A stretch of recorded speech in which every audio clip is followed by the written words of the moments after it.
அந்த energy level டயக்ராம்ல ஆக்சுவலா வந்துட்டு அது எனக்கு சரியான ஆன்சர் கிடைக்கல. நீங்க ஏதாவது பாப்பீங்கன்னா நான் வந்துட்டு சர்ச் பண்ண வரைக்கும் என்ன கிடைச்சது அப்படின்னா எப்பயும் ஃபர்ஸ்ட் ஆர்பிட்டல் ஃபுல் ஆயிட்டு செகண்ட் ஆர்பிட்டல் ஃபில் ஆகுது அப்படிங்கிற மாதிரி ஒரு டேர்ம் கிடைச்சது.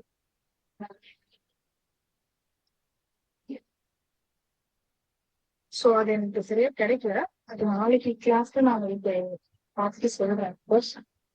நான் தேடின எனக்கு பையன் தப்புல தேடுறதுக்கு ஸோ தேடினதுக்கு எனக்கு பட் அதை நம்ம போட்டது கரெக்ட். அது மட்டும் விஷயம் சொல்லிட்டோம். அண்ட் இன்னொன்னு வந்துட்டு மற்ற பிளேசஸ்ல நான் செக் பண்ணும்போது அது வந்து அளவுக்கு டீட்டெயிலா நடத்தலும்.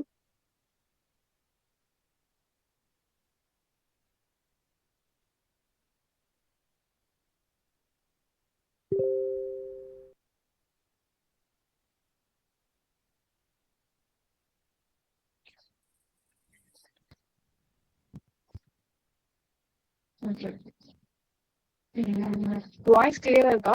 ஆக்சுவலி கவர் போயிடுச்சு. நான் மொபைல் மவுஸ் பத்தி எல்லாம் போட்டுட்டேன். ஓகேவா? மேம் வாய்ஸ் பிரேக் ஆகுதுங்க மேம். கிளியரா கேட்க மாட்டேங்குதுங்க மேம். ஒரே ஒரு நிமிஷம்.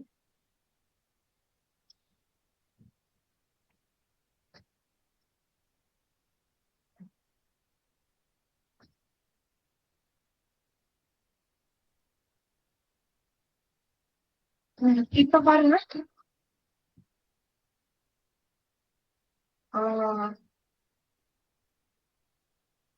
இப்ப கொஞ்சம் கிளியரா கேக்குதா பேசுறது? இல்ல அதே மாதிரி பிரேக்கிங் இருக்கா வாய்ஸ்ல? இப்பங்க மேம், இப்ப கிளியரா கேக்குதுங்க ma'am. Okay super. Okay so அப்போ எனக்கான பாட் என்ன அப்படின்னு பாத்தீங்கன்னா தலை குனிந்து என்னை பார், தலை நிமிர்ந்து என்னை நடக்க வைக்கிறேன். இந்த சென்ஸ் இங்க வந்து ஜென்ரலா அவங்க புத்தகம் அப்படிங்கறத பத்தி பேசியிருக்காங்க. நமக்கு இங்க UGTRB notes and text books இல்லையா? சோ அதை நம்ம தலை குனிஞ்சு எவ்வளவு நேரம் படிக்கிறோமோ அவ்வளவுக்குள்ள அது வந்து நம்ம என்ன பண்ணணும் அப்படின்னா ரைஸ் பண்ணி இந்த சொசைட்டில ஒரு பெரிய இடத்துல இருக்கும். So we started with radioactivity morning கிளாஸ்ல. ஸோ ரேடியோ ஆக்டிவிட்டி அப்படிங்கிறது என்ன அப்படின்னா நான் உங்களுக்கு மார்னிங் ஒரு ஐடியா கொடுத்தேன். பட் அது எண்ட் ஆஃப் த கிளாஸ்ங்கிறதுனால எந்த அளவுக்கு புரிஞ்சுதுன்னு தெரியல. ஓகே ஸோ அதாவது ஒரு அன்ஸ்டேபிள் நியூக்ளியஸ் அன்ஸ்டேபிளா இருக்கிறது என்ன ஆகும் அப்படின்னா ஒரு ரேஸையும் ஒரு எனர்ஜியையும் எமிட் பண்ணி என்ன ஆகும், ஸ்பான்டேனியஸா எமிட் பண்ணிட்டே இருக்கும். எமிட் பண்ணிட்டு ஸ்டேபிள் நியூக்ளியஸா மாறிடும். சரியா? சோ இந்த மாதிரி ஒரு அன்ஸ்டேபிள் நியூக்ளியை வந்து ஸ்டேபிளா மாறுறதுக்கு எனர்ஜியும் ரேஸையும் ஸ்பான்டேனியஸா எமிட் பண்ணிட்டே இருக்கும். அதுல 2 டைப் ஆஃப் ரேடியோ ஆக்டிவிட்டி இருக்கு அப்படின்னு பார்த்தோம். ஒன்னு natural radioactivity, artificial radio activity. இந்த நேச்சுரல் ரேடியோ ஆக்டிவிட்டி வந்து greater than natural radio activity வந்து நமக்கு இசட் அட்டாமிக் நம்பர் இருக்கு இல்லையா? அட்டாமிக் நம்பர் வந்து லெஸ் தென் 20 இருந்தா நடக்குமா? கிரேட்டர் தென் 92 இருக்கிறதெல்லாம் நம்ம என்னன்னு சொல்லுவோம்? அட்டாமிக் நம்பர் கிரேட்டர் தென் 92 இருக்கிறதுனா நம்ம என்ன மெட்டீரியல், ஐ மீன் அது என்ன எலமெண்ட்டுக்கு பேர் என்ன இருக்கு? Radioactive elements.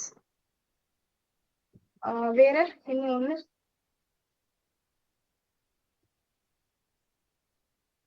டிரான்ஸ்யூரேனிக்னு எதை சொல்லுவோம்? டிரான்ஸ்யூரேனிக் எலமெண்ட்ஸ் எலமெண்ட் சொல்லுவோம்.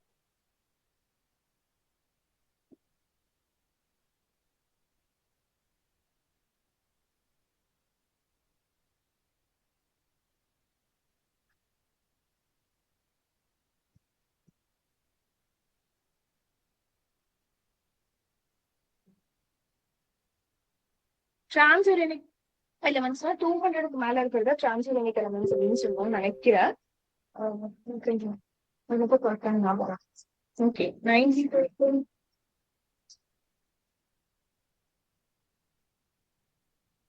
இல்ல 92க்கு மேல இருந்தது அப்படின்னா அது வந்து நம்ம ஆர்டிபிஷியலா லேப்ல சிந்தசைஸ் பண்ண முடியும். அது அந்த மாதிரி இருக்கிற எலிமெண்ட் கூட நம்ம டிரான்ஸ்யூரேனிக் எலிமெண்ட்ஸ் அப்படின்னு சொல்லுவோம். சரிங்களா? டிரான்ஸ்யூரேனிக் எலிமெண்ட்ஸ் தான். And artificial or induced radio ஆக்டிவிட்டில வந்து Z less than 20 இருக்கும். ஐ கெஸ் நேச்சுரல் இது அப்படியே மாறி வரும்னு நினைக்கிறேன் இந்த கண்டிஷன்.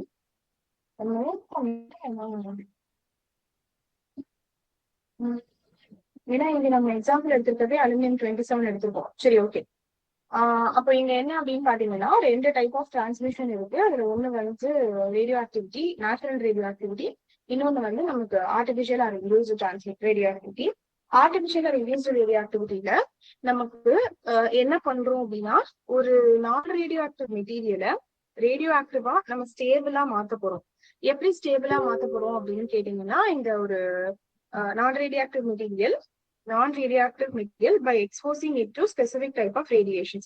ஒரு மெட்டீரியல் இருக்கு அப்படின்னா அது வந்து ஒரு ஸ்பெசிபிக் டைப் ஆஃப் ரேடியேஷன், ஆல்பாவோ பீட்டாவோ காமாவோ இது மாதிரி பட வச்சு நம்ம அதை வந்து ஆர்டிபிஷியலா பண்ண போறோம். இதை டிஸ்கவர் பண்ணது யாரு அப்படின்னா madam Irene Curie and Frederic Joliot, இவங்க 2 பேரும் தான். ஸோ இவங்க என்ன பண்ணாங்க அப்படின்னா ஆல்பா பார்ட்டிகளை அலுமினியம் 27 பம்பார்ட் பண்ண வைக்கிறாங்க. ஓகேவா?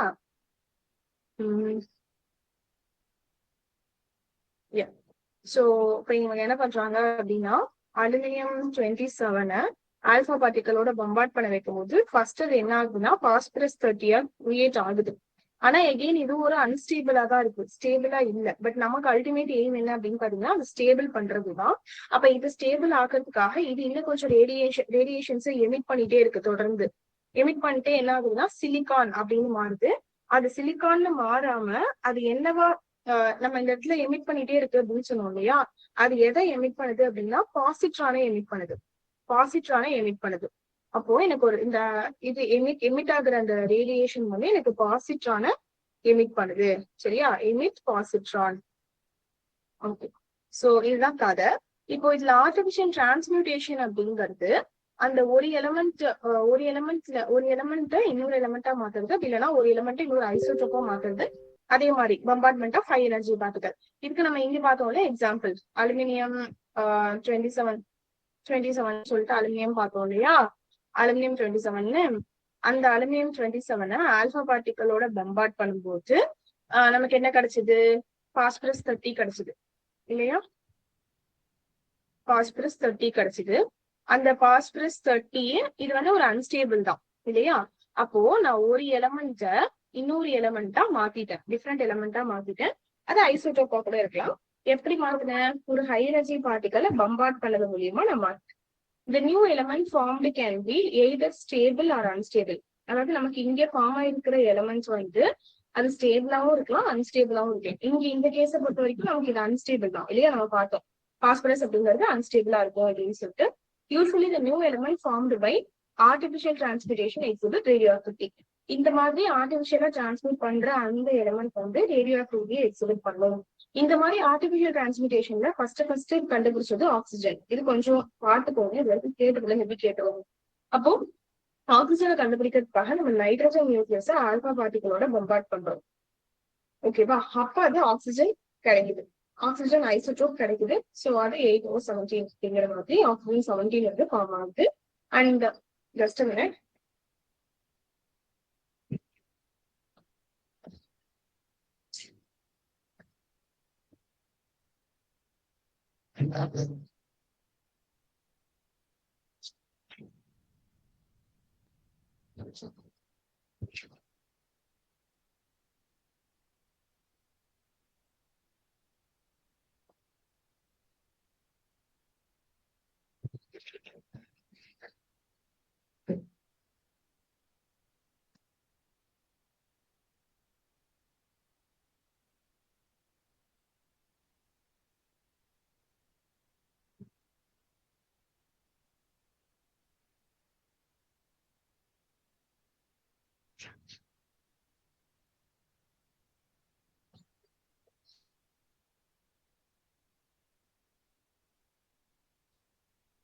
ஓகே, வேற இல்லாம ரொம்ப கஷ்டமா. ஸோ ஓகே, அப்ப வந்து ஆக்சிஜனை எமிட் பண்ணுது அப்படின்னு சொல்லி நம்ம பார்த்தோம். இந்த ஃபர்ஸ்ட் இந்த ஆர்டிபிஷியல் டிரான்ஸ்மிட்டேஷன் யூஸ் பண்ணி ஆக்சிஜனை நமக்கு கண்டுபிடிக்கிறாங்க. சரியா? அப்ப வெறும் ஆல்பா பார்ட்டிகல் தான் நம்ம எல்லா இடத்துலயும் பார்த்திருக்கோம். பாருங்க, இங்கேயும் ஆல்பா பார்ட்டிகல் தான், இங்கேயும் ஆல்பா பார்ட்டிகல், இங்கேயும் ஆல்பா பார்ட்டிகல்னு சொல்லிட்டு நம்ம வந்து எக்ஸாம்பிள் எடுத்திருக்கோம். அப்ப அதை மட்டும் தான் நம்மளால பம்பார்ட் பண்ண முடியுமா அப்படின்னு கேட்டா நோ. இங்க பாருங்க,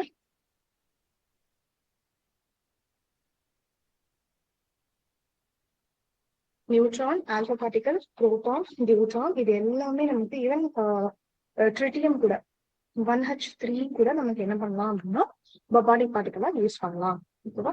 ஸோ அப்ளிகேஷன்ஸ் ஆஃப் ஆர்டிஃபிஷியல் டிரான்ஸ்மிட்டேஷன்ஸ் அப்படின்னு பார்க்கும்போது இந்த ஆர்டிஃபிஷியல் டிரான்ஸ்மிட்டேஷன்ஸ் எல்லாமே அது போல உருவாக்கணும் அப்படின்னா அது ஒரு ரேடியோ ஐசோடோப் தானே உருவாகுது.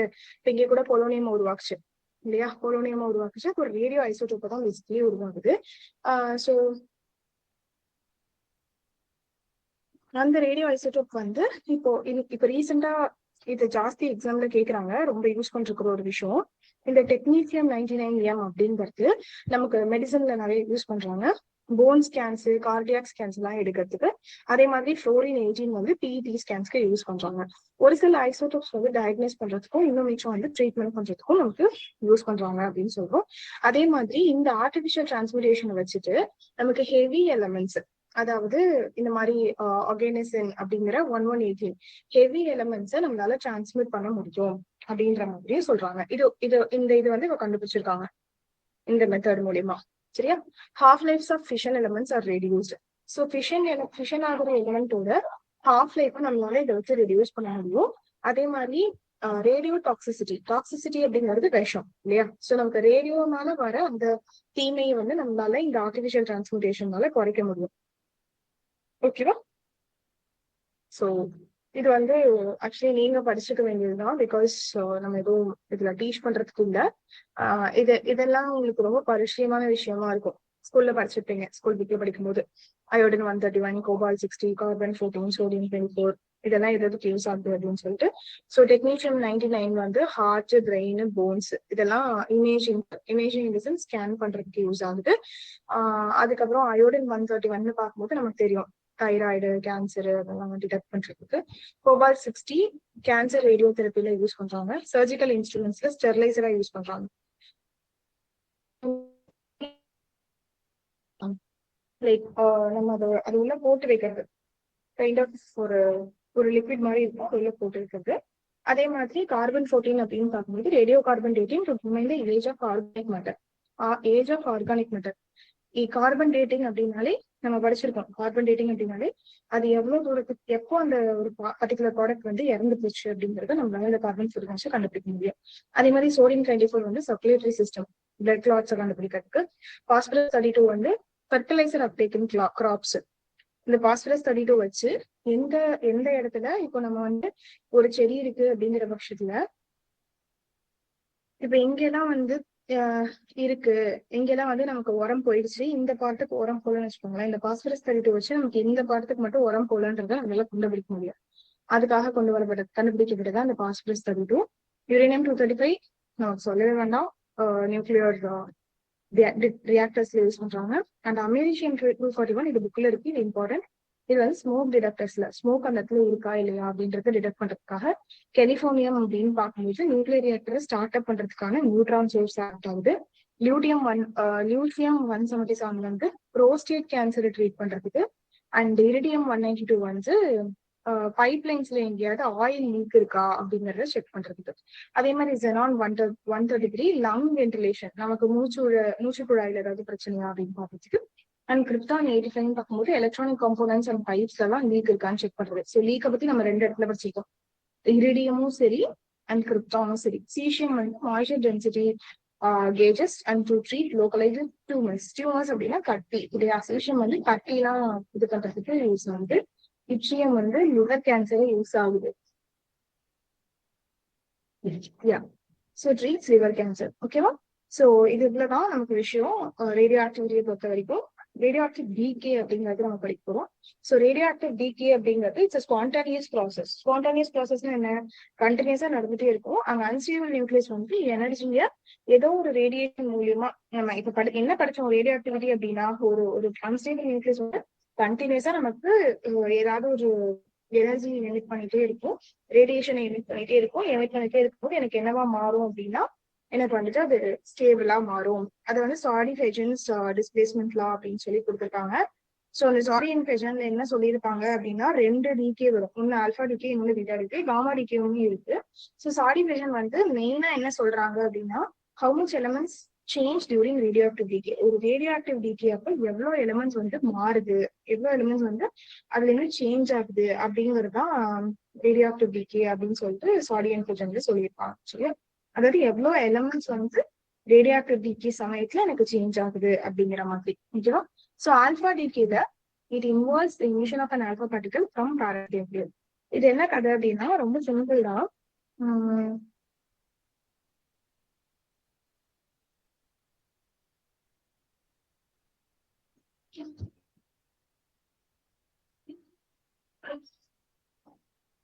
சோ ஒரு ஆல்பா பார்ட்டிகல் வெளில வருது அப்படின்னாலே அது என்னவா இருக்கும்? ஆல்பா பார்ட்டிகல்னு பார்க்கும்போது எனக்கு ஹீலியம் நியூக்ளியா இருக்கும். So 2He4. அப்ப என்ன ஆகுது அப்படின்னா இங்க வந்து Z-2ன்னு மாறும். அண்ட் அதே மாதிரி இந்த இடத்துல எக்ஸ் வந்து டாட்டர் நியூக்ளியா மாறும். டாட்டர் நியூக்ளியா மாறிட்டு எனக்கு எகெயின் இந்த இடத்துல என்ன வரும்?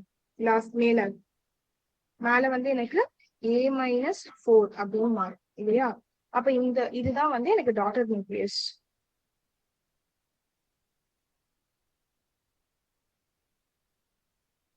இது எனக்கு டாட்டர் நியூக்ளியஸ். அப்ப ஆல்பா டிகே அப்படிங்கறது நம்ம எப்படி எழுதலாம்? சோ அட்டாமிக் நம்பர்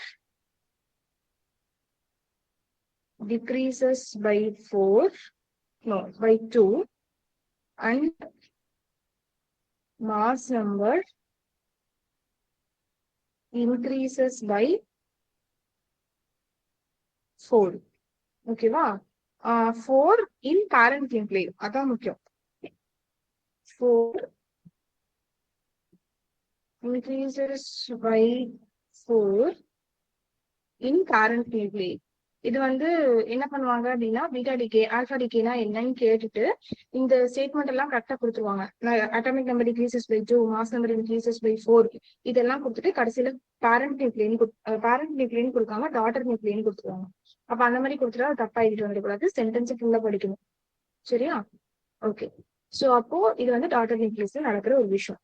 அப்போ பீட்டா டிகேனா என்ன அப்படின்னா எனக்கு சேம் இதுவும் அதுவும் ஒண்ணுதான், பட் ஒரு சில விஷயங்கள் அங்க வந்து மாற்றமா இருக்கும். இங்க நமக்கு வந்து ஆல்பா பார்ட்டிகல் எமிட் ஆச்சு இல்லையா? இங்க நமக்கு ஆல்பா பார்ட்டிகல் எமிட் ஆச்சு, இங்க வந்து பீட்டா பார்ட்டிகல் எமிட் ஆகும்.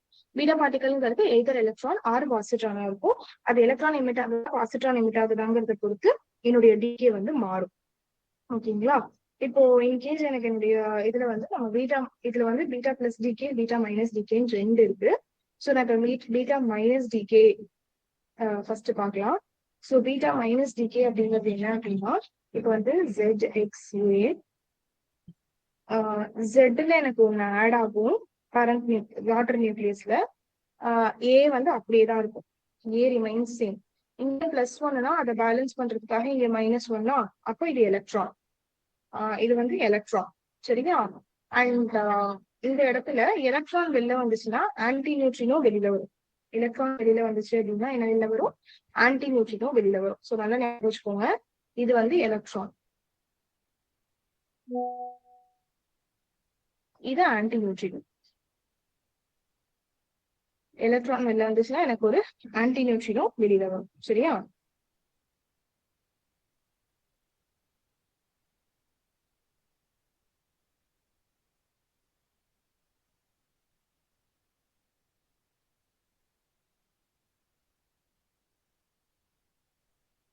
ஓகே. அப்போ இதே பீட்டா பிளஸ் டிகே எழுதணும்னா அது எப்படி எழுதுவீங்க?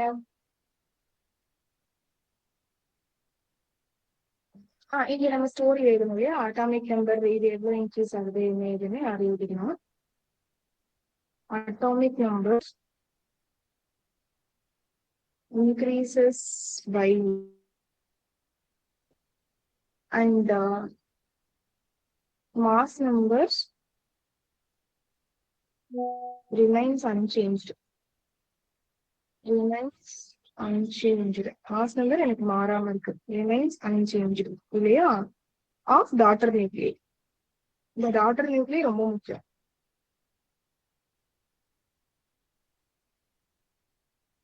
ஓகேவா?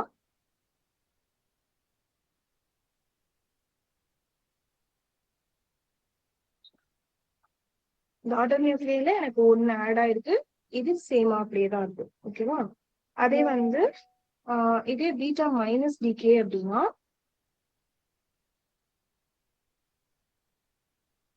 பீட்டா பிளஸ் மைனஸ் டிகே தான் இப்ப பார்த்தோம். பீட்டா பிளஸ் டிகே அப்படின்னா இதே தான், பட் நமக்கு இந்த இடத்துல ஜெட் மைனஸ் ஒன்க்கு பதிலா ஜெட் பிளஸ் ஒன்க்கு பதிலா ஜெட் மைனஸ் ஒன் வரும். சி இந்த இடத்துல மைனஸ் அப்படின்னா எலக்ட்ரான் நெகட்டிவ் பார்ட்டிகல் அது வெளியில வரும். ஒண்ணு இதை ஞாபகம் வச்சுக்கோங்க, இல்ல இதை ஞாபகம் வச்சுக்கோங்க. நான் வந்து எப்பயுமே நம்ம ஃபர்ஸ்ட் நம்ம எந்த ஒரு விஷயத்தையுமே நெகட்டிவா தான் பார்ப்போம். ஃபர்ஸ்ட் நம்ம அதை நெகட்டிவா பார்ப்போம், அப்புறம் தான் நமக்கு அதுல இருக்கிற பாசிட்டிவ்ஸ் புரிய ஆரம்பிக்கும் இல்லையா? அப்ப ஃபர்ஸ்ட் போடும்போது பீட்டா மைனஸ் டிகேன்னு போடும்போது இங்க பிளஸ் ஒன், அதுக்கு அனுசரிச்சு நான் இங்கே மாத்திப்பேன். ஸோ அதுக்கப்புறம் பீட்டா டிகேவை அப்படியே ஞாபகம் வச்சுக்கலாம் மாத்தி. So zed minus one Y power A plus இங்க வந்து எனக்கு ஒரு பாசிட்ரான் ரிலீஸ் ஆகும், அதனுடைய ஒரு ஆன்டினோவும் நியூட்ரினோவும் எனக்கு ரிலீஸ் ஆகும். ஸோ அப்போ பாசிட்ரான் ரிலீஸ் ஆகும், பீட்டா பிளஸ் டிகேல பாசிட்ரானும் பீட்டா மைனஸ் டிகேல எலக்ட்ரானும் ரிலீஸ் ஆகும். அங்க ஆன்டி நியூட்ரினோ, இங்க நியூட்ரினோ. ஓகேவா? அப்போ பேசிக்கலி என்ன அர்த்தம்? Atomic number again decreases by 1. Atomic number decreases by 1. Mass number remains unchanged.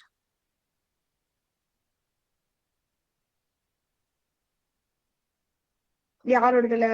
unchanged of daughter nucleus.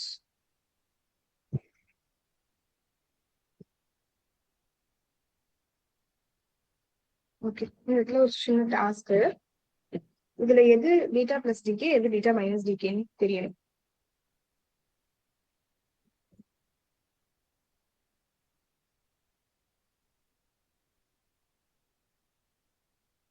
First one beta plus டிகேவா பீட்டா மைனஸ் டிகேவா?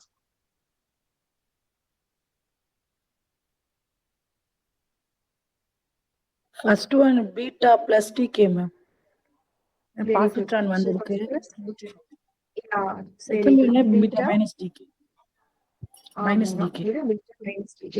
அப்போ இதுல பாருங்க, இன்னொரு கொஸ்டின் ஏரியா இருக்கு. இதை இந்த மாதிரியும் கேட்பாங்க.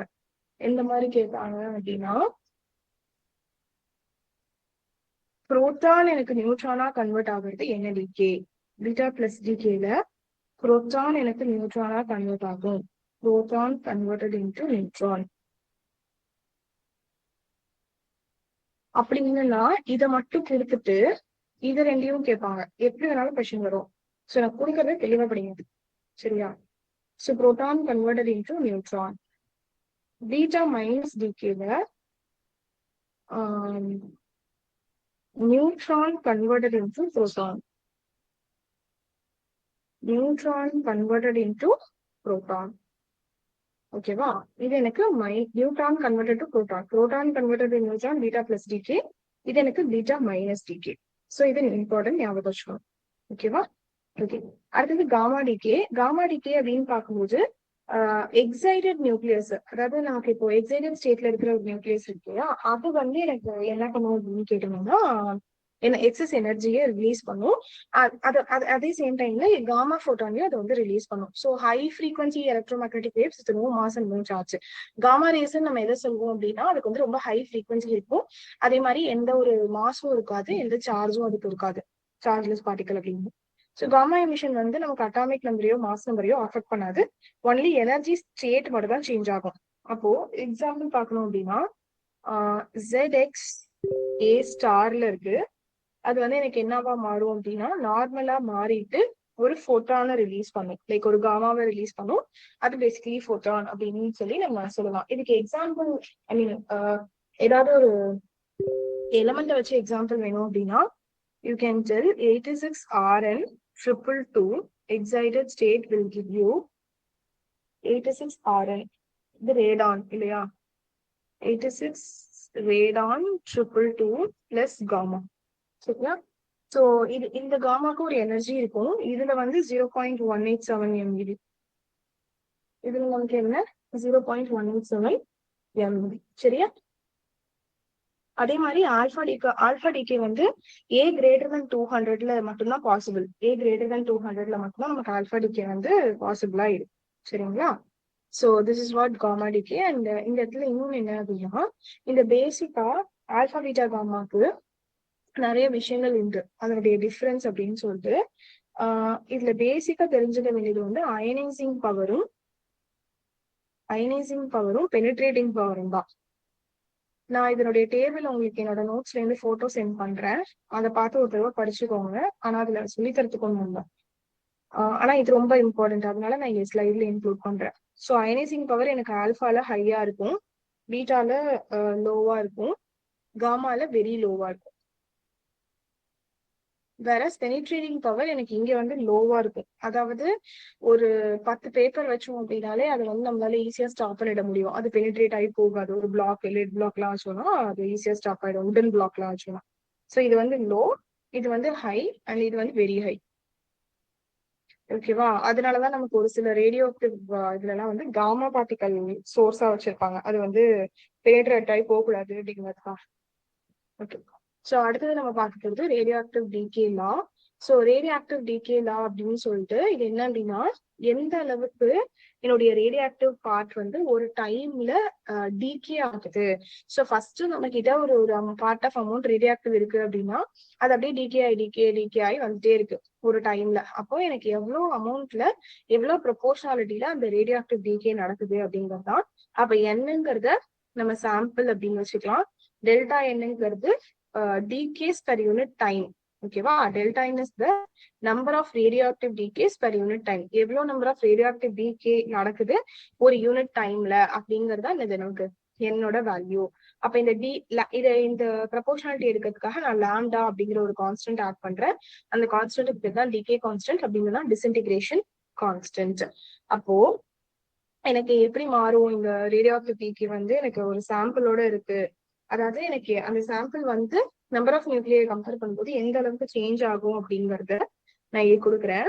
dn/dt. டி வந்து நீங்க ஸ்மால்லி போட்டுக்கலாம், டைம் தான் பேசிக்லி.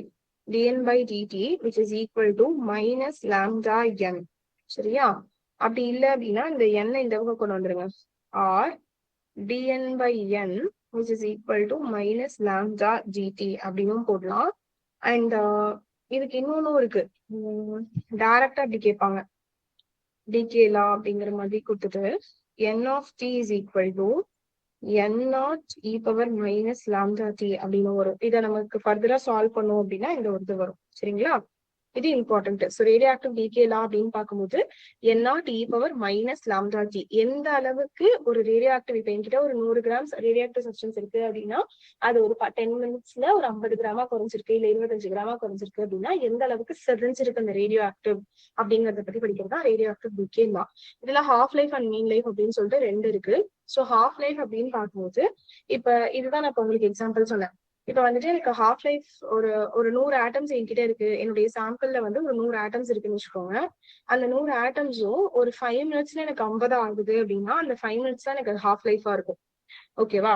சோ அந்த டைம்ல இது ரொம்ப ஸ்டேபிள் ஃபார்மாவும் இருக்கும். Half life period represents the time taken for half of the atoms in a sample of radioactive substance to decay into a more stable form. More stable ஃபார்முக்கு decay ஆகிறதுக்காக என்ன பண்ணிருக்கோம், நம்ம வந்து அந்த ஒரு half of the atoms குறைச்சிருக்கோம். அதுதான் நம்ம ஹாஃப் லைஃப் பீரியட் அப்படின்னு சொல்லுவோம். இதனுடைய ஃபார்முலான்னு பார்க்கும்போது t12 is equal to ln 2 by lambda. ln 2க்கு நம்ம ஃபார்முலாவும் போடலாம், 0.693 by lambda அப்படின்னு சொல்லி. இது ரொம்ப முக்கியம். இந்த 0.693 by lambda அப்படிங்கிற வேல்யூ வந்து ரொம்ப முக்கியம். இது எதை வச்சு வேணாலும் நமக்கு ப்ராப்ளம் சால்வ் பண்றதுக்கு வரும். டைரக்டா ஃபார்முலா கேட்டாங்க அப்படின்னா இது கேட்பாங்க. ரொம்ப இம்பார்ட்டன்ட், வெரி வெரி இம்பார்ட்டன்ட் போட்டுருவாங்க. ப்ராப்ளம் பேஸ்டு கொஸ்டின்ஸ் இதெல்லாம். மீன் லைஃப் அப்படிங்கிறது மீன்னாலே ஆவரேஜ் அப்படின்னு நமக்கு தெரியும் இல்லையா?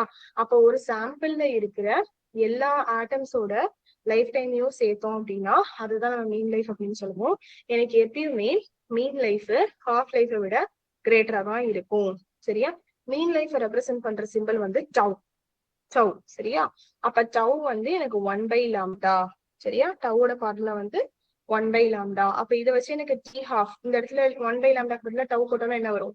t12 ஓட ஃபார்முலா எனக்கு எப்படி மாறும்? 0.693 into டவ் அப்படின்னு மாறும். புரிஞ்சுதா? எப்படின்னு இந்த இடத்துல இந்த 1 by lambda 1 by lambdaக்கு பதிலா if I substitute tau அப்போ இன்டூ டவுன்னு வந்துருச்சு 0.693 இன்டூ டவு. புரியுதா? அதான் எனக்கு T half is equal to அப்படின்னு வந்துச்சு. ஸோ மீன் லைஃபும் டி ஹாஃபும் ரொம்ப முக்கியம். சரியா? இது ரேட் பண்ணி நிறைய ப்ராப்ளம்ஸ் இருக்கு.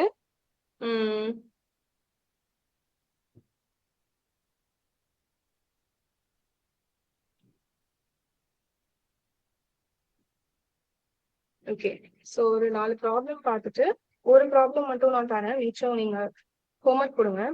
ஏன்னா இது வந்து ஈஸி ப்ராப்ளம் தான். If the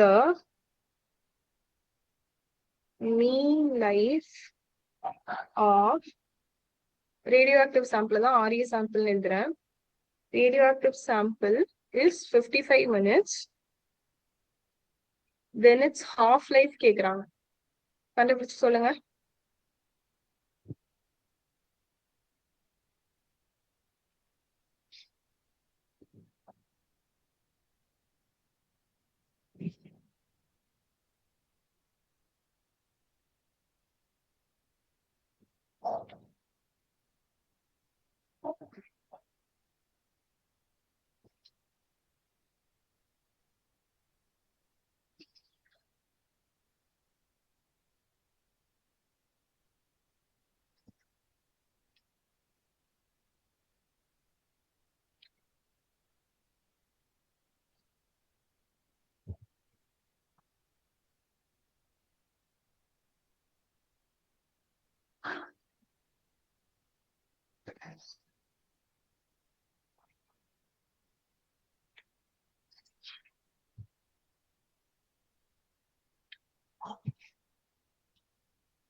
Ma'am, 38.1.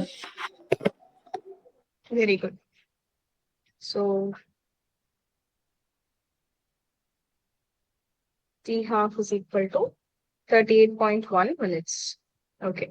So மிச்சம் இன்னொரு 3 ப்ராப்ளம், இந்த ஒரு ப்ராப்ளம் மட்டும் கிளாஸ்ல போடலாம். கொஞ்சம் நியூவா இருக்குது. Yeah, 256 mg sample of an isotope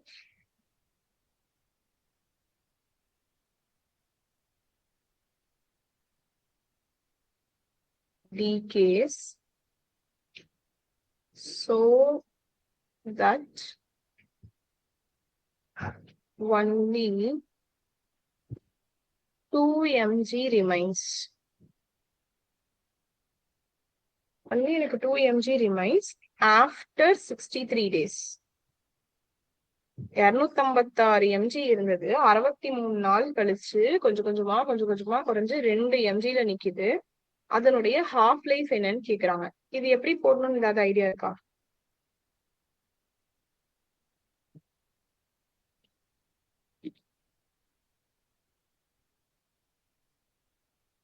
பாக்கி சம் போட்டிங்கல்ல, ஃபைன் ரைட். 2 பேரு தான் எனக்கு ரெஸ்பாண்ட் பண்ணிருக்கீங்க.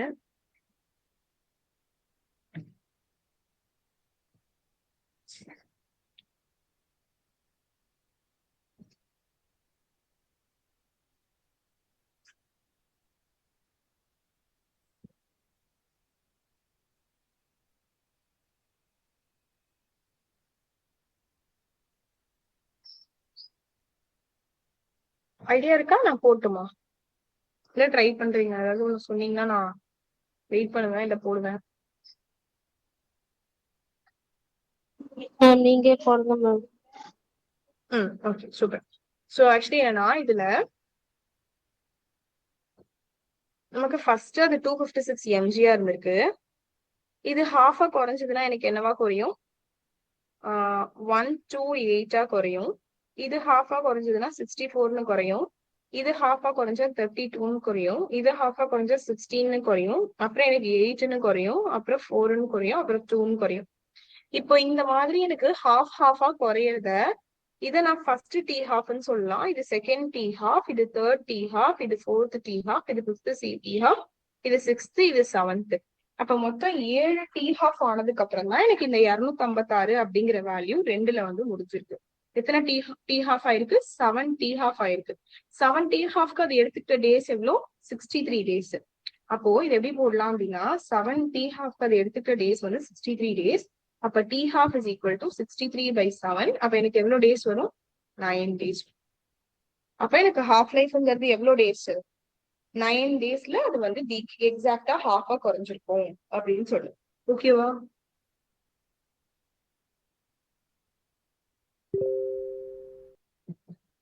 ஓகேவா? இது கொஞ்சம் டிஃபரெண்டான சும்மா இருந்தது, நல்லா இருக்கு. சூப்பர். ஓகே, சோ இப்ப நம்ம ஆக்சுவலா டாபிக் உள்ள இப்பதான் நம்ம வரோம். அதாவது சிலபஸ்ல இருக்கிற டாபிக் உள்ள neutron discovery, production and detection. So neutron discovery நமக்கு தெரியும், சாட்விக் தான் நியூட்ரான் டிடக்ட் பண்ணாரு. பட் டைரக்டா அப்படியே ஒன்றும் காக்கா குருவிலாம் வந்து அவர் கையில நியூட்ரானை போட்டுடல. அதுக்கு முன்னாடி நிறைய விஷயங்கள் நடந்திருக்கு. ஸோ அர்னஸ்ட் ரூதர்ஃபோர்ட் என்ன பண்ணிருக்காங்க அப்படின்னா, எலக்ட்ரானை வந்து, இது நமக்கு தெரியும், ரூதர்ஃபோர்ட் அந்த பார்ட்டிகல் டிடெக்ட், ஐ மீன் அந்த கோல்ட் ஃபாயில் எக்ஸ்பெரிமெண்ட்ல நம்ம பார்த்திருக்கோம் இல்லையா? ஸோ எலக்ட்ரானை கேப்சர் பண்ணி எலக்ட்ரான் கேப்சர் பண்ணது by proton may produce a neutral particle with mass similar to that of proton. அதாவது அர்னஸ்ட் ரூதர்ஃபோர்டு புரோட்டானுக்கு ஈக்குவலா ஒரு நியூட்ரல் பார்ட்டிகல் புரோட்டான் வந்து ப்ரொடியூஸ் பண்ணுது எப்போ எலக்ட்ரானை கேப்சர் பண்ணிட்டு அப்படிங்கிற மாதிரி ஒரு ஒரு ஹைபோதசிஸ் அவர் வைக்கிறாரு. அதுக்கப்புறம் German physicist Walter Bothe and Herbert Becker என்ன பண்றாங்க அப்படின்னா, அந்த ஆல்பா பார்ட்டிக்கல்ல பெரிலியமோட பம்பார்ட் பண்றாங்க. அந்த டைம்ல வந்து என்ன ஆகுது அப்படின்னா, பொலோனியம்ல இருந்து, அதாவது பொலோனியம் சோர்ஸ் இங்க இருக்கு, அந்த பொலோனியம் சோர்ஸ்ல இருந்து என்ன பண்றாங்க அப்படின்னா, பெரிலியமா ஆல்பா பார்ட்டிகளோட பம்பார்ட் பண்ண வைக்கிறாங்க. அப்ப வந்து ஒரு ஹைலி பெனிட்ரேட்டிங் நியூட்ரல் ரேடியேஷன் வெளியில வருது. ஒரு ஹைலி பெனிட்ரேட்டிங் நியூட்ரல் ரேடியேஷன் வெளில வருது. அதை இவங்க வந்து காமா ரேஸ் அப்படின்னு சொல்லி பிலீவ் பண்றாங்க. அதுக்கப்புறம் ஐரின் அண்ட் ஃப்ரெட்ரிக் அவங்க என்ன பண்றாங்க அப்படின்னா, அந்த வெளில வந்த அந்த ரேடியேஷனை எகெயின் ஒரு பாரஃபின் வேக்ஸ் குள்ள வச்சு பாக்குறாங்க. அப்போ தே ஸ்டில் பிலீவ் அது என்னன்னு சொல்றாங்க, காமா ரேடியேஷன் அப்படின்னு சொல்றாங்க. சோ அதுக்கப்புறம் எட்டோரா மஜோரானா என்ன சொல்றாங்கன்னா, நியூட்ரல் பார்ட்டிகல் வந்து நியூக்ளியஸ்குள்ள எக்ஸிஸ்ட் ஆயிருக்கு அப்படிங்கிற மாதிரி இது எல்லாம் சொல்றாங்க. சொல்லிட்டு அதுக்கப்புறமா தான் நமக்கு சாட்விக் வந்துட்டு இந்த மாதிரி இல்ல, இது எல்லாம் நீங்க சொல்றதெல்லாம் ரைட் தான், ஆனா அந்த பார்ட்டிகளுக்கு பேர் வந்து நியூட்ரான், அது வந்து புரோட்டான் மாதிரியே இருக்கும், பட் அதுக்கு சார்ஜ் இருக்காது அப்படிங்கறத கண்டுபிடிக்கிறாங்க. சரியா? சார்ஜுக்கு வந்து ஆல்பா ரேடியேஷன் பொலோனியம் சோர்ஸ்ல இருந்து வருது, அதை வந்து தின் பெரிலியம் ஷீட்குள்ள அனுப்புறாரு. இங்க பாருங்க,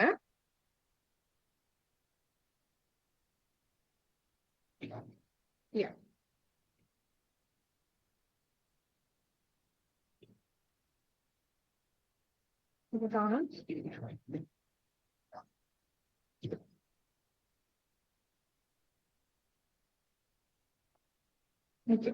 சோ இந்த ஆல்பா பார்ட்டிகல் வந்து எனக்கு அதாவது பொலோனியம் அப்படிங்கிற சோர்ஸ்ல இருந்து எனக்கு ஆல்பா பார்ட்டிகல் வெளியில வருது. அங்க இருந்து எனக்கு நியூட்ரான், ஃபர்ஸ்ட் நியூட்ரான் அவங்க நேம் கொடுக்கல, பட் ஒரு நியூட்ரல் பார்ட்டிகல் வெளியில வருது பெரிலியம்ல பட்டதுக்கு அப்புறம். பெரிலியம்க்கு அப்புறம் நமக்கு ஐரின் கியூரி என்ன வைக்கிறாங்க அப்படின்னா, பாரஃபின் பார்ட்ஸ் வைக்கிறாங்க. அது வந்து புரோட்டான்ஸ் வெளியில வருது, அதை நம்ம டிடெக்டர் வச்சு நம்ம என்ன பண்றோம், டிடெக்ட் பண்றோம். சோ அந்த எஜெக்டட் புரோட்டான்ஸ் வந்து என்னவா இருக்கு அப்படின்னா, அயனைசேஷன் சேம்பர் வச்சு டிடெக்ட் பண்ணும்போது சேம் பார்ட்டிகல், அதாவது புரோட்டான் எப்படி இருக்கோ அதே அளவுக்கு சேம் பார்ட்டிகல் தான், ஆனா எனக்கு அன்சார்ஜ்டு பார்ட்டிகல், சார்ஜ் எவ்வளவு கிடையாது அப்படிங்கிற மாதிரி சொல்றாங்க. பெனிட்ரேட்டிங் ரேடியேஷன் கன்சிஸ்ட் ஆஃப் அன்பார்ட்டிங் பார்ட்டிகல்ஸ் தான் சொல்றாங்க. அன்சார்ஜ்டு பார்ட்டிகல் அப்படிங்கிறது நமக்கு இந்த இடத்துல தெளிவா தெரிய வருது. சோ அந்த மாதிரி இருக்கிறத நியூட்ரான் அப்படிங்கறதுக்கு இவர் பேர் வைக்கிறாரு. அண்ட் ஆல்சோ அதே மாதிரி அதோடைய மாசையும் இவரு கால்குலேட் பண்றாரு. சார்விக் தான் இதனுடைய மாசு 1.008776 அப்படின்னு நம்ம படிக்கிறோம் இல்லையா, அந்த மாசையுமே வந்து சார்விக் தான் கண்டுபிடிக்கிறாரு இந்த ஒரு பர்டிகுலர் எக்ஸ்பெரிமெண்ட் மூலியமா. இல்ல நீங்க மெயினா இவ்வளவு மண்டல கொட்டி கொட்டி விழுந்து விழுந்து படிக்கணும்னா நெசசிட்டி கிடையாது. பொலோனியம் சோர்ஸ், பொலோனியம்ல இருந்து ஆல்பா பார்ட்டிகல் வெளில வருது. ஆல்பா பார்ட்டிகல் வந்து ஒரு பெரிலியம் ஷீட் கூட மோத வைக்கிறாங்க. சோ அந்த பெரிலியம் ஷீட்ல இருந்து எனக்கு ஒரு பார்ட்டிகல் வெளியில வருது. அதுக்கப்புறம் அந்த பார்ட்டிகல் நான் பாரஃபின் வேக்ஸோட மோத வைக்கிறேன். அதுல இருந்து ஒரு பார்ட்டிகல் வெளில வந்து கிட்டத்தட்ட எனக்கு இந்த பார்ட்டிகல் இப்போ ரீசெண்டா வெளில ஒரு பார்ட்டிகல் நான் டிடெக்டர் வச்சு பார்க்கும்போது எனக்கு புரோட்டான் அப்படின்னு தெரியுது. சோ அந்த புரோட்டான் மாதிரியே ஏதோ ஒரு பார்ட்டிகல் எங்கேயும் எனக்கு இருக்கு அப்படிங்கறத அவங்க கண்டுபிடிக்கிறாங்க. அதுதான் நியூட்ரான்ஸ் அப்படின்னு சொல்லி. அப்ப நியூட்ரானை டிடெக்ட் பண்றதுக்கு நமக்கு ஏதாவது இருக்கா அப்படின்னு கேட்டா, எஸ் அப்கோர்ஸ் இருக்கு. நமக்கு பின்னாடி பார்ட்டிகல் டிடெக்டர்ஸ் படிப்போம். அங்க நமக்கு இது படிக்க டைம் இருக்குமான்னு தெரியல. சோ நான் இங்கேயே உங்களுக்கு கொடுத்துட்டேன். பார்ட்டிகல் டிடெக்டர்ஸை பொறுத்த வரைக்கும் ஜிஎம் கவுண்டர், ப்ரொபோர்ஷனல் கவுண்டர் அதெல்லாம் படிப்போம். பட் நியூட்ரானை பொறுத்த வரைக்கும் அது வந்து டிடெக்ட் பண்ணாது. சரிங்களா? அது ஏன் நான் உங்களுக்கு அப்ப சொல்றேன். ஹீலியம்-3 ப்ரொபோர்ஷனல் கவுண்டர்ஸ் ரொம்ப பேசிக்கான ஒரு ஸ்டாண்டர்ட் ஹை எஃபிஷியன்சி நியூட்ரான் டிடெக்ஷனா இருக்கு. இது வந்து பேசிக்கலி என்ன பண்ணும் அப்படின்னா, ஹீலியம்-3 கேஸ் வந்து நியூட்ரான்ஸோட ரியாக்ட் ஆகி புரோட்டான்ஸும் ட்ரைடான்ஸும் நமக்கு வந்து கொடுக்கும். சரிங்களா? நீங்க வந்து என்ன கொடுக்கும் அப்படிங்கறத மட்டும் பாத்துக்கிட்டா போதும். பேசிக் இது ரொம்ப எல்லாம் கேட்க மாட்டாங்க. போரான் ட்ரைஃபுளோரைடு அப்படின்னு பார்க்கும்போது ஹீலியம்-3 யூஸ் பண்றோம். ஸோ போரான் ஐசோடோப் அப்படின்னு பார்க்கும்போது B10 யூஸ் பண்றோம். அது வந்து என்ன பண்ணுதுன்னா எனக்கு நியூட்ரானை கேப்சர் பண்ணிட்டு ஆல்பா பார்ட்டிகல்ல டிடெக்ட் பண்ணுது, ஆல்பா பார்ட்டிகல்ல ரிலீஸ் பண்ணுது. அப்ப ஆல்பா பார்ட்டிகல் வச்சு அது என்ன அப்படிங்கறத நான் கண்டுபிடிக்க முடியும். Organic scintillators, liquid and plastic, liquid organic scintillators ஆனாலும் சரி, பிளாஸ்டிக் ஆர்கானிக் சென்டிலேட்டர்ஸ் ஆனாலும் சரி, ரெண்டுமே இப்ப யூஸ்ல தான் இருக்கு. அது ரெண்டுமே எதுக்கு அப்படின்னு பாத்தீங்கன்னா ஃபாஸ்ட் நியூட்ரானை டிடெக்ட் பண்றதுக்காக எனக்கு வந்து நம்ம அதை யூஸ் பண்றோம். சரிங்களா? நியூட்ரான் ஆக்டிவேஷன் ஃபாயில்ஸா என்னென்ன யூஸ் பண்ணுவோம் அப்படின்னா கோல்டு, அயான், இண்டியம் இதெல்லாம் நம்ம ஃபாயில்ஸா யூஸ் பண்ணுவோம். அது வந்து ஒரு நியூட்ரான் ஃபீல்டுல வைக்கும் போது எனக்கு ரேடியோ ஆக்டிவிட்டி வந்து நம்ம அதை மெஷர் பண்ணிக்கலாம். ஒரிஜினல் நியூட்ரான் டோஸ் எவ்வளவு இருக்கு அப்படிங்கறத மெஷர் பண்ணிக்கலாம் அப்படின்னு சொல்லி கொடுத்துருக்காங்க. இது ஜஸ்ட் என்னென்னு மட்டும் தெரிஞ்சுக்கோங்க போதும். ரொம்ப டீடைலா போகணுன்ற நெசசிட்டி கிடையாது. சரியா? ஜஸ்ட் ஒரு இன்கேஸ் ஏதாவது மேட்ச் மாதிரி கொடுத்துட்டாங்கன்னா தெரியாம இருக்கக்கூடாதுங்கிறதுக்காக கொடுத்துருக்காங்க. சோ இப்ப நம்ம பார்ட்டிகல் ஆக்சிலரேட்டருக்குள்ள போறோம். சோ பார்ட்டிகல் ஆக்சிலரேட்டர் அப்படின்னு பார்க்கும்போது ஃபர்ஸ்ட் பார்ட்டிகல் ஆக்சிலரேட்டர்ல ரெண்டு இருக்கு. ஒன்னு லீனியர் ஆக்சிலரேட்டர், இன்னொன்னு வந்துட்டு எனக்கு சர்க்குலர் ஆக்சிலரேட்டர். இந்த சைக்ளோட்ரான் அப்படிங்கிறது சர்க்குலர் ஆக்சிலரேட்டர். அந்த சைக்ளோட்ரானை பத்தி தான் நம்ம படிக்க போறோம். சின்னத்துல இருந்து நிறைய படிச்சுட்டு வந்திருக்கீங்க. ரொம்பவே சிம்பிளான ஒரு கான்செப்ட் தான். ரெண்டு டீஸ் இருக்கும். அந்த ரெண்டு டீக்குள்ள மேக்னெட்டிக் ஃபீல்டு இருக்கும். அப்புறம் நமக்கு ஒரு ஹை பொட்டன்ஷியல், நம்ம ஹை ஃப்ரீக்வன்சி வந்து சப்ளை பண்ணுவோம். அது வந்து எனக்கு ஆல்டர்னேட்டிங் வோல்டேஜை ப்ரொவைட் பண்ணும். இந்த மாதிரி நிறைய கான்செப்ட் படிச்சிருக்கோம். அதை மட்டும் என்னன்னு கொஞ்சம் டீடைல்டா பாத்துக்கலாம். இதையும் ரொம்ப தலையில குட்டி குட்டி படிக்கணும், தியரி எல்லாத்தையும் மனப்பாடம் பண்ணணும், வரிசையா அப்படி எது கேட்டாலும் சொல்லணும்ன்ற நெசசிட்டியில you just get the knowledge of இது என்ன ஐடியான்றதை மட்டும் தெரிஞ்சுக்கோங்க போதும். வேற எதுவும் பெருசா இதுல மக்கப் பண்ண வேண்டாம், பைஹார்ட் பண்ண வேண்டாம். சரியா? ஜஸ்ட் ஃபார்முலாவை மட்டும் பைஹார்ட் பண்ணா போதும் ப்ராப்ளம் பர்பஸ்க்காக. சரிங்களா? ஓகே. சோ சைக்ளோட்ரான் அப்படிங்கிறது ஒரு சர்க்குலர் பார்ட்டிகல் ஆக்சிலரேட்டர் தான். சரிங்களா? நான் உங்களுக்கு சொன்னேன் இந்த பார்ட்டிகல் டிடெக்டரை பொறுத்த வரைக்கும் நமக்கு ரெண்டு இருக்கு. சாரி, பார்ட்டிகல் ஆக்சிலரேட்டரை பொறுத்த வரைக்கும் நமக்கு ரெண்டு இருக்கு. அதாவது ஒண்ணு வந்து பார்ட்டிகல் ஆக்சிலரேட்டர்ஸை பொறுத்த வரைக்கும் ரெண்டு இருக்கு. ஒண்ணு வந்து லீனியர் ஆக்சிலரேட்டர், இன்னொன்னு சர்க்குலர் ஆக்சிலரேட்டர். லீனியர் அப்படின்னு பார்க்கும்போது லினாக் அப்படின்னு கூட நம்ம அதை சொல்லுவோம். சரிங்களா? இங்க நம்ம படிக்கிறது சர்க்குலர் ஆக்சிலரேட்டர். அது என்ன பண்ணும்? எல்லாமே சிங்க்ரோட்ரான் ஆகட்டும், பீட்டாட்ரான் ஆகட்டும், இது எல்லாமே பார்ட்டிகல் ஆக்சிலரேட்டர்ஸ் தான். எந்த மாதிரி பார்ட்டிகல் அதை ஆக்சிலரேட் பண்ணுது அப்படிங்கிறது தான் எனக்கு இந்த விஷயம். இங்க வந்து சார்ஜ்டு பார்ட்டிகல் ஆக்சிலரேட் பண்ணும். சார்ஜ்டு பார்ட்டிகல் ஆக்சிலரேட் பண்ணும் ரொம்ப ஹை ஸ்பீடுக்கு. அப்பனா இதோட டிஸ்அட்வான்டேஜ்னு பார்த்தா என்ன? அன்சார்ஜ்டு பார்ட்டிகல் இதனாலே ஆக்சிலரேட் பண்ண முடியாது. அதனாலதான் நியூட்ரானோட தான் நான் அங்கவே உங்களுக்கு சொன்னேன். அது டிடெக்டரை பத்தி தான் பேசணும். இருந்தாலும் சைக்ளோட்ரான் வந்து நியூட்ரானை ஃபாஸ்ட் பண்ணுமா, வேகமா அனுப்புமா அப்படின்னு கேட்டா கண்டிப்பா பண்ணாது. ரிப்பீட்டட் கொஸ்டின், எந்த ஆங்கிள் வேணாலும் கேட்பாங்க. இதை மைண்ட்ல நல்லா ஞாபகம் வச்சுக்கோங்க. நியூட்ரானை அதால என்ன பண்ண முடியாது? ஆக்சிலரேட் பண்ண முடியாது. சார்ஜ்லெஸ் பார்ட்டிகலை ஆக்சிலரேட் பண்ண முடியாது. Can't accelerate. ஓகேவா? இது நோட் பண்ணி வச்சுக்கோங்க. இது யாரு கண்டுபிடிச்சா அப்படின்னா லாரன்ஸ் அண்ட் லிவிங்ஸ்டன் கண்டுபிடிச்சாங்க.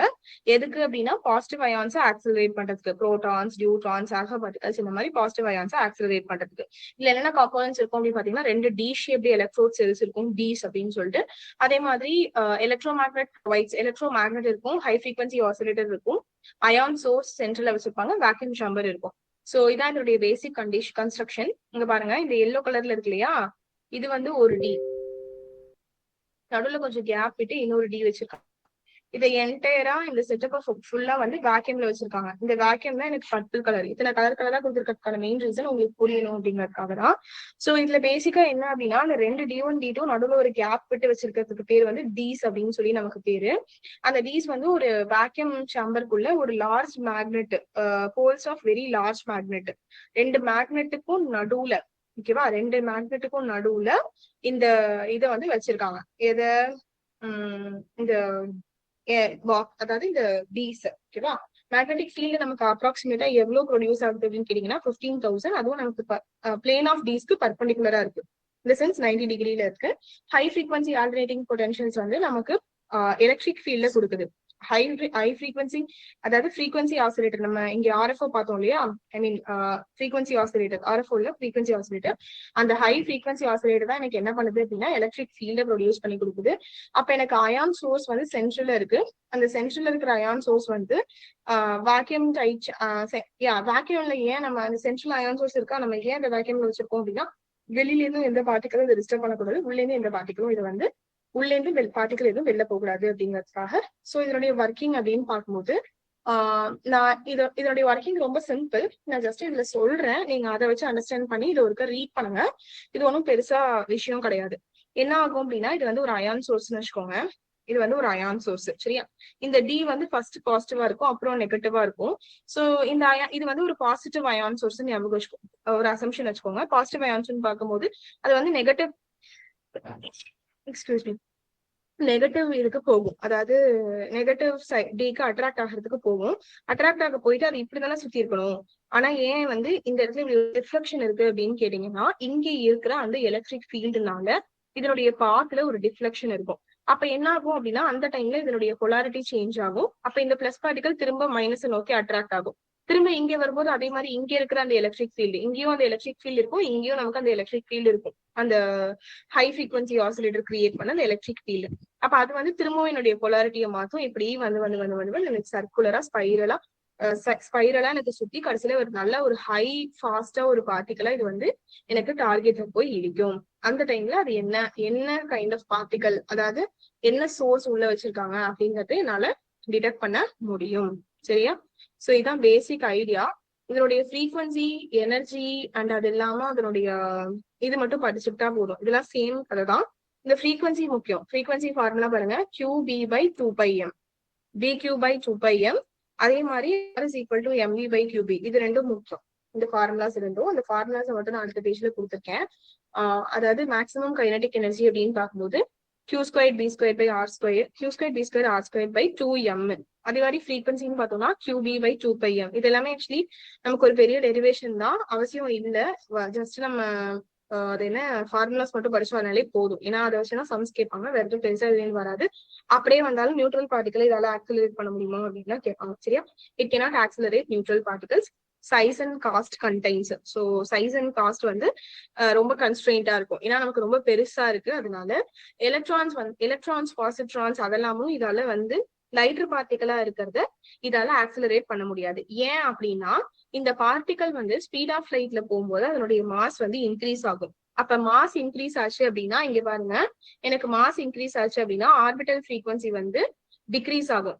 இந்த ஃபார்முலால பாருங்க, மாஸ் இன்க்ரீஸ் ஆச்சு அப்படின்னா ஆர்பிட்டல் ஃப்ரீக்வன்சி எனக்கு வந்து டிக்ரீஸ் ஆகும். அப்ப அது என்ன ஆகும்னா பிக்ஸ்டு ஃப்ரீக்வன்சில இருந்து டீசிங்க்ரனைஸ் ஆயிடும். இப்போ வந்து ஒரு 10 ஹெர்ட்ஸ்னு ஒரு ஃப்ரீக்வன்சி ஃபிக்ஸ் பண்ணி வச்சிருப்பாங்க. இது ஃப்ரீக்வன்சி குறைஞ்சது அப்படின்னா இது ரெண்டுத்துக்கும் சிங்க்ரனைஸ் இருக்காது. அப்ப இப்படி பக்காவா சுத்தாது. அப்போ என்ன ஆகும்னா ஃபர்தரா ஆக்சலரேட் ஆகாம அது வந்து மேக்ஸிமம் லிமிட்டிங் எனர்ஜியை ரீச் பண்ணிடும். ஸோ இதுதான் வந்து நமக்கு ஹை ரிலேட்டிவிஸ்டிக் மாஸ்ல அந்த பார்ட்டிகல் இருக்கும்போது நமக்கு ஒரு மெயின் டிராபேக்கா இருக்கு. So lighter particles like electrons அந்த மாதிரி இருக்கிறதுக்குலாம் இது வந்து என்ன பண்ண முடியாது, ஆக்சிலரேட் பண்ண முடியாது. ஸோ சிங்க்ரோட்ரான் நம்ம நெக்ஸ்ட் கிளாஸ்ல பார்க்கலாம். இது வந்து மூணு ப்ராப்ளம்ஸ் கொடுத்துருக்கேன். இன்னைக்கு மார்னிங் ஒரு 2 hours கிளாஸ் பார்த்துப்போம். அண்ட் அது இல்லாம இப்போ ஒரு 1 hour இது நமக்கு மேக்ஸிமம் போதுமானதா இருக்கும். இந்த சின்ஸ் ஒரு நாளைக்கு 3 hours கிளாஸ் படிக்கிறதே பெருசு, நம்ம இன்னும் அடாப்ட் ஆகல. ஸோ இன்னைக்கு இதோட நம்ம வைண்ட் அப் பண்ணிக்கலாம். இந்த 3 ப்ராப்ளமும் எனக்கு நீங்க ஹோம்ஒர்க் போட்டு அனுப்புங்க, சரிங்களா? அண்ட் ஒரு தடவை நம்ம ரீகேப் கொடுத்துட்டு கிளாஸை வைண்ட் அப் பண்ணிக்கலாம். ஸோ இன்னைக்கு நம்ம கிளாஸ் ஸ்டார்ட் பண்ணது வந்து ரேடியோ ஆக்டிவிட்டி ஸ்டார்ட் பண்ணுவோம். Natural radioactivity, artificial radio ஆக்டிவிட்டின்னு 2 இருக்கு. ஆர்டிஃபிஷியல்னு பார்க்கும்போது ஒரு அன்ஸ்டேபிள் ரேடியோ ஆக்டிவிட்டியை ஸ்டேபிளா மாத்துறதுக்காக நம்ம கொடுக்குற ஒரு விஷயம் தான். அப்போ அலுமினியம் வந்து எனக்கு ஆல்பா பார்ட்டிகளோட பம்பார்ட் பண்ணும்போது பாஸ்பரஸ் 30 அப்படின்னு ஒரு இது கிடைக்குது. அந்த பாஸ்பரஸ் 30 வந்து அன்ஸ்டேபிள் ஸ்டேட்டா இருக்கு. அப்ப அது ஸ்டேபிளா மாறுறதுக்கு அது கொஞ்சம் எமிஷன்ஸை எமிட் பண்ணுது. அது என்ன எமிஷன்ஸ் அப்படின்னு பாத்தீங்கன்னா பாசிட்ரான் எமிஷன். ஆர்டிஃபிஷியல் டிரான்ஸ்மிட்டேஷன்ங்கிறது இதனுடைய ஃபர்ஸ்ட் ஸ்டெப் தான். ஆர்டிஃபிஷியல் டிரான்ஸ்மிஷன் அதாவது ஒரு பார்ட்டிகலை நான் ஒரு ஆல்பா பார்ட்டிகல் ஒரு எலமெண்ட் இன்னொரு எலமெண்டா நான் மாத்துறேன். எப்போ அப்படின்னா பம்பார்ட்மெண்ட், ஹை எனர்ஜி பார்ட்டிகல்ஸோட பம்பார்ட்மெண்ட் பண்றது கண்டுபிடிக்கிறது மூலியமா. சரியா? அதே மாதிரி இது வந்து ஒரு ஸ்டேபிளாவும் இருக்கலாம், அன்ஸ்டேபிளாவும் இருக்கலாம். இதுல கண்டுபிடிச்சதுதான் ஆக்சிஜன் 17 அப்படிங்கிறது. ஆர்டிபிஷியல் டிரான்ஸ்மிட்டேஷன் நமக்கு நிறைய மெடிசனல் பர்பசஸ்க்கு யூஸ் ஆகுது அப்படின்னு நம்ம பார்த்தோம். அப்ளிகேஷன் ஆஃப் ரேடியோ ஐசோடோப்ஸ் பார்த்துக்கோங்க முக்கியம். அண்ட் ரேடியோ ஆக்டிவ் டிகே அப்படின்னு பார்க்கும்போது சாலிட் ஃபிஷன் டிஸ்பிளேஸ்மெண்ட்ல alpha decay Z decreases by 4, A decreases by 4, beta டிகேல 2 இருக்கு, beta minus and beta plus அப்படின்னு சொல்லி. பீட்டா மைனஸ்ல Z+1, பீட்டா பிளஸ்ல Z-1. அதுக்கப்புறம் எனக்கு புரோட்டான் வந்து நியூட்ரானா கன்வெர்ட் ஆச்சு அப்படின்னா அது பீட்டா பிளஸ் டிகே. நியூட்ரான் புரோட்டானா கன்வெர்ட் ஆச்சுன்னா அது beta minus decay. So gamma டிகேன்னு பார்க்கும்போது எனக்கு எந்த மாஸ் நம்பர்லயும் அட்டாமிக் நம்பர்லயும் எந்த ஒரு சேஞ்சஸும் இருக்காது. ஜஸ்ட் ஒரு எனர்ஜி லெவல் தான் சேஞ்ச் இருக்கும். இது எக்ஸைட்டட் எனர்ஜில இருக்கும், அது அங்கேருந்து லோவஸ்ட் எனர்ஜிக்கு வரும், அவ்வளவுதான். சரிங்களா? இந்த ionising particle ionising power, penetrating power, இது ரெண்டும் ரொம்ப முக்கியம். இது ரிப்பீட்டடா இப்போ கொஸ்டின்ஸ்ல கேட்டுட்டு இருக்காங்க ரீசன்ட் டைம்ல. ஓகேவா? ஸோ ரேடியோ ஆக்டிவ் டிகே லா இது நம்ம என்ன பார்த்தோம் அப்படின்னா ஒரு பர்டிகுலர் டைம்ல என்னுடைய நம்பர் ஆஃப் சாம்பிள் எவ்வளவு தூரத்துக்கு டிகே ஆகுது அப்படிங்கறத பத்தி படிக்கிறதா. ஸோ இந்த லாம்டா அப்படிங்கிறது டிகே கான்ஸ்டன்ட் அப்படின்னு சொல்லலாம். So dN/dt is equal to minus lambda into dt. இதனுடைய இதை வந்து நம்ம இன்னொரு ஃபார்ம்ல எழுதணும் அப்படின்னா n of t is equal to n0 into e power minus lambda t. இது முக்கியம். இதை வச்சுதான் நமக்கு இது கேட்பாங்க, ஐ மீன் ஃபார்முலாஸ் கேட்பாங்க. இந்த லாஸ்ட் ஃபார்முலா முக்கியம். சரிங்களா? அதுக்கப்புறம் half life and mean life பார்த்தோம். ஹாஃப் லைஃப்னு பார்க்கும்போது ln 2/λ. அதே மீன் லைஃப்னு பார்க்கும்போது எனக்கு tau is equal to 1/λ அப்படின்னு சொல்லிட்டு பார்த்தோம். ஸோ 2 ப்ராப்ளம் கொடுத்தேன். அதுக்கப்புறம் நியூட்ரான் டிஸ்கவரி. டைரக்டா சார்விக் நியூட்ரான் டிஸ்கவர் பண்ணல, அதுக்கு முன்னாடி ரூதர்ஃபோர்ட் கொஞ்சம் பார்த்திருக்காங்க. அது இல்லாம German physicist Walter Bothe and Herbert Becker அப்படிங்கிறவங்க ஒரு ஆல்பா பார்ட்டிகல் பொலோனியம்ல இருந்து வர ஆல்பா பார்ட்டிகலை பெரிலியம் மேல அட்டாச் பண்ண வச்சு அதுல இருந்து ஒரு ஹைலி பெனிட்ரேட்டிங் நியூட்ரல் ரேடியேஷன் வருது. அந்த நியூட்ரல் ரேடியேஷன் மேபி காமாவா இருக்கும் அப்படின்னு சொல்றாங்க. அதுக்கப்புறம் ஐரின் கியூரியும் ஜோலியட் கியூரியும் சேர்ந்து, ஐ மீன் ஜோலியட், அவங்க 2 பேரும் சேர்ந்து அந்த வெளியில வர நியூட்ரல் பார்ட்டிகலை ஒரு பாராஃபின் வேக்ஸ்ல வைக்கும்போது அவங்களுக்கு வந்து அது எகெயின் ஒரு காமா ரேடியேஷன் அப்படிங்கிற மாதிரிதான் இருக்கு. அதுக்கப்புறம் இட்டாலியன் பிசிசிஸ்ட் எட்டோரா மஜோரனா என்ன சொல்றாங்க அப்படின்னா நியூக்ளியஸ்குள்ள ஒரு நியூட்ரல் பார்ட்டிகல் இருக்கு அப்படின்னு சொல்றாங்க. அதுக்கப்புறம் தான் சார்விக் வந்து இந்த எக்ஸ்பெரிமெண்ட்டை கன்ஃபார்ம் பண்ணி அந்த புரோட்டான்ஸ் வெளியில வருது, அதே மாதிரி ஈக்குவலான ஒரு விஷயம் தான் வெளில வருது, பட் சார்ஜ் இல்லை அப்படிங்கறத அவர் ப்ரூவ் பண்றாரு. நியூட்ரான் அப்படிங்கிற ஒரு நேம் சொல்றாரு, மாசு கொடுக்குறாரு. டிடக்ஷன் ஆஃப் நியூட்ரானுக்கு 3 டிடெக்டர்ஸ் யூஸ் பண்றோம். Helium 3 proportional counters, boron trifluoride, organic scintillators. அது இல்லாம நியூட்ரான் ஆக்டிவேஷன் ஃபாயில் அப்படின்னு சொல்லிட்டு. ஸோ சைக்ளோட்ரான்லாம் என்னன்னு பார்த்தோம். இதை ரீட் பண்ணுங்க, ரொம்ப பெருசா ஒன்றும் பயம் இல்லை. இந்த சைக்ளோட்ரானை பொறுத்த வரைக்கும் இவ்வளவு பதவதன் தேடி இருக்குன்னு பயப்பட வேண்டாம். இது ஜஸ்ட் ஒரு இவ்வளவுதான் ஒர்க்கிங் நான் உங்களுக்கு சொல்லி கொடுத்துட்டேன். இவ்வளவுதான் parts. So you just read once. இது புரியல அப்படின்னா எங்கிட்ட பர்சனலா டெக்ஸ்ட் பண்ணி கேளுங்க, இல்ல ரீச் பண்ணுங்க, நோ இஷ்யூஸ். அண்ட் இது ரிலேட்டடா ப்ராப்ளம்ஸ், இந்த 3 ஃபார்முலாவும் ரொம்ப முக்கியம்.